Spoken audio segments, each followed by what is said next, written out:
Giraffe, we all know that giraffe, it has a long neck, overseeing that democracy will always live forever. And it is a bias for ADLA that democracy is one of the, or the, we can strengthen the democracy through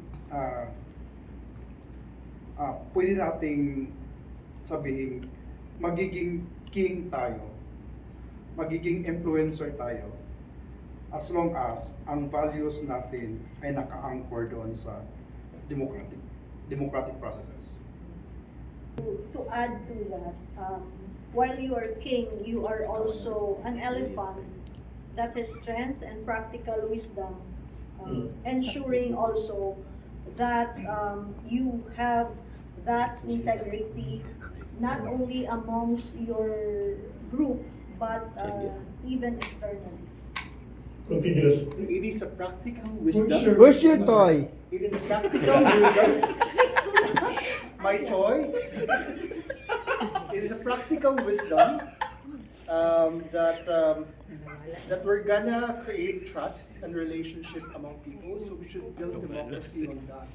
But at the same time, while we're trusting people to speak up, at the same time share their ideas, we should also, like a cat, you should also learn how to meow, stop people, and do action. It's not meow, it's people. Congress meow. Sorry. Aside from the fact that we belong from the same species of this animal, kingdom Animalia. This is a cheetah, a hunter, predator, fast.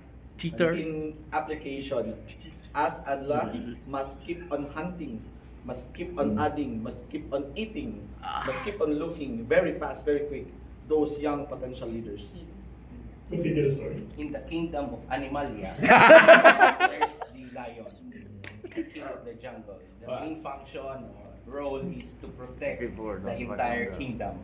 And therefore, one of the non-negotiable as we speak of democracy is good governance. So, ipaglalaban talaga ng lion ng kanyang kingdom kapag yung good governance ay tinatapakan. So, yun yung lion.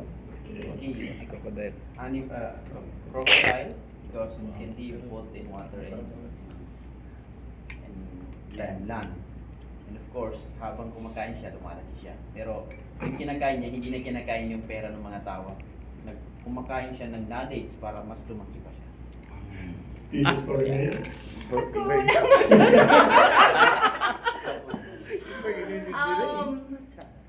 The lion, because the non-negotiables would be emotional maturity of the leader, emotional and political maturity.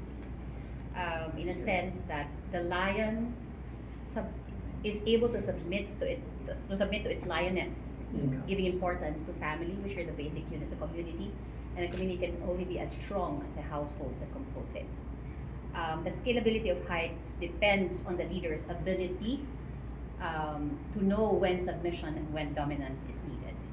And the adaptability of the lion to roar to its fullest capacity when its territory is threatened, and therefore that means it looks at what kind of leadership is needed right now. Is it sensitive? Is it transformative? Is it a bit of force, depending on the demands of time? Okay. Continue the story. So, may animal is an elephant. Tama. So, despite the diversities, the challenges, elephant is also known for its strength and gentleness. So, amidst the challenges and the current situation, the oppression or the holistic challenges, we should still remain to uphold and give value to human dignity and give worth to it. And I think it's one of the non-negotiable that we should uphold. So, of course, while we uphold dignity, as you know, the lion is, diba, it's an alpha. It's an alpha elephant. And at the same time, elephant. Sabi ko, lion. Alpha elephant. Alpha elephant. Sorry naman. So, it's an alpha na lion, of course, and it protects its kingdom. It protects its, kumbaga, pack, no? So, sabi ko nga kanina kay April, as a lion, dapat we have to we have to protect our PAC. Kasi if we will not be able to protect our PAC, like for example, yun nga, we talked about the 2028 elections, kung meron tayong patakbuhin, or meron ba tayong isupport. But we have to understand na we have to start with the family. The PAC that meron tayo now, wag muna siguro tayo lumabas ng ibang kingdom. Parang gano'n, no? We have to protect our own PAC first. And by so saying that, we have to ensure that titingnan muna natin kung sino-sino yung nandito muna, protektahan muna natin before we move on to another kingdom and protect others as well. Okay, lion as well. So, maraming lion. So, lion is the king, the leader, but the leader will not be able to exist without the members or the members of the pack. For me, a non-negotiable is free riding. Members who are free riders, we're just beginning as an organization, we're expected to contribute. And then at the same time, we come here, we're still starting. Some of us or most of us will be able to shell out funds among ourselves. You know, so for me, personally, yun ang aking non-negotiable, free riding members. And then at the same time, values as well. We have to protect each other. How do we protect? Is our internal rules, discipline strong enough to protect ourselves, no, among us? What about if we go out? Are we strong enough to protect each other if one of us will be involved in, mga that's true. unnecessary? Very true. I mean, mga uncontrolled Scandals. na mga ganon. How are we able? Will we be able to yun, protect our members? Ayun. So non-negotiable ko talaga yung free riding members. Thank you. Maraming lion pero nag-iisa ang duck. A duck can traverse 3 ways. It can fly, it can swim, and it can walk on land. So, as an organization, my non-negotiable would be versatility. But if we deepen the thought, it would be pragmatism. So we must be pragmatic in choosing methods in traversing our path to attaining the basic tenets of democracy, which is a good life for the Filipinos. Okay, that's good. I have bigger sturdy elephant. No, it's a sturdy. So what we know about elephant is it's really sturdy. So if the duck is versatile and also pragmatic, an elephant is something which is sturdy and strong and yes, gentle. But what is non-negotiable for us as an organization? I think it would be that we will not be one of the corrupt people of this country.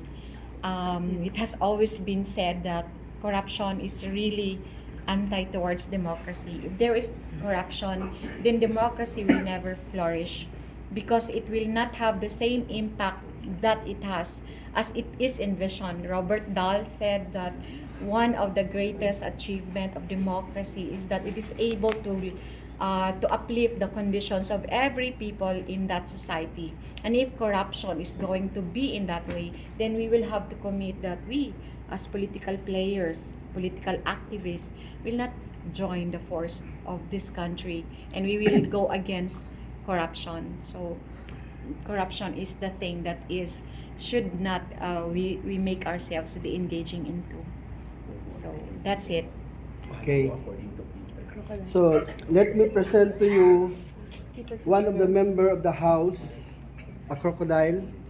So since Loreline cited Robert Dahl, I will cite Chucky Dahl. Chucky Dahl. Crocodile is an amphibian. It can dwell on the land and in the water. So my non-negotiable is that yung player maraming mukha. So dapat stick to the principles and ideals of the organization. Hindi pwede yung maraming mukha. And we all know dahil doon sa mga issues and scandals ngayon, sikat na sikat itong crocodile, no? The favorite animal of Chucky Dahl. So it represents corruption. So for me, the non-negotiable in our organization is corruption. So dapat yun. Thank you. Thank you, Congressman. Walang Lang mahirap. walang mahirap. Okay, another member of the house. Barbie doll.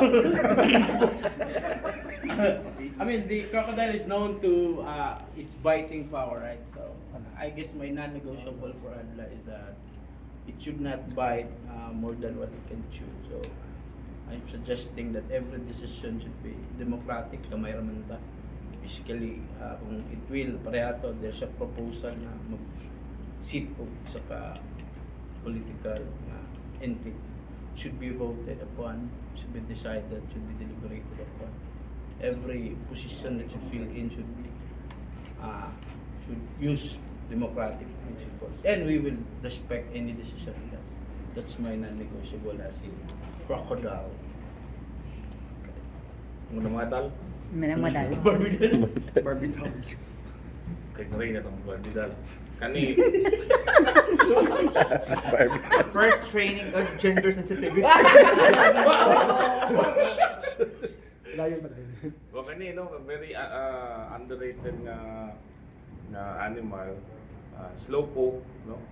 But we know the story. At the end, siyang dog. So ours is the emblem of no surrender. And since the old story has already laid down the foundation, we are fighting not towards victory, but we are already fighting from victory. So we're already winners supposedly. So the non-negotiable is dapat when we commit to this organization, there should be no surrender. Barbie doll. Barbie. Sundog ra ka ha? Mike, mine is also turtle. I think the strong strong attribute is it's slow. I see it as hardworking, patience. So I think what I can see as the non-negotiable for Kasip is to always Kasip Adla to always think of the long run and be patient with the outcomes. So we just have to keep on working hard to achieve our objectives. For me, despite all the animals in the kingdom, it doesn't matter even if you're strong, you're fierce, you're gentle, you protect your cub if you don't survive. Just like the camel, this animal is known for its survival. And also for Adla, we need to survive because for the camel, for our Adla organization, same with the camel, it carries the burden of the organization. So we need to choose our leaders who will carry the organization moving forward. Because the same as the camel, the members is being carried at its back, so as the burdens and the challenges of the organization moving forward. And my non-negotiable for Adla, hopefully, is no to influence or pressure from any external factors. Could it either be political influence, political pressure? Once it does enter the organization, then everything that we have built from the ground up will be for nothing, because we will just like be another puppet for another person or organization. That's it. This animal says yes to all everyone said a while ago, but aside from being it's fearless, it shows that this kind of animal as being bold, she or this has to do with the decision making as bold enough, and as he mentioned, this also protects its cubs or its territory. Thank you. Okay, I'd like to invite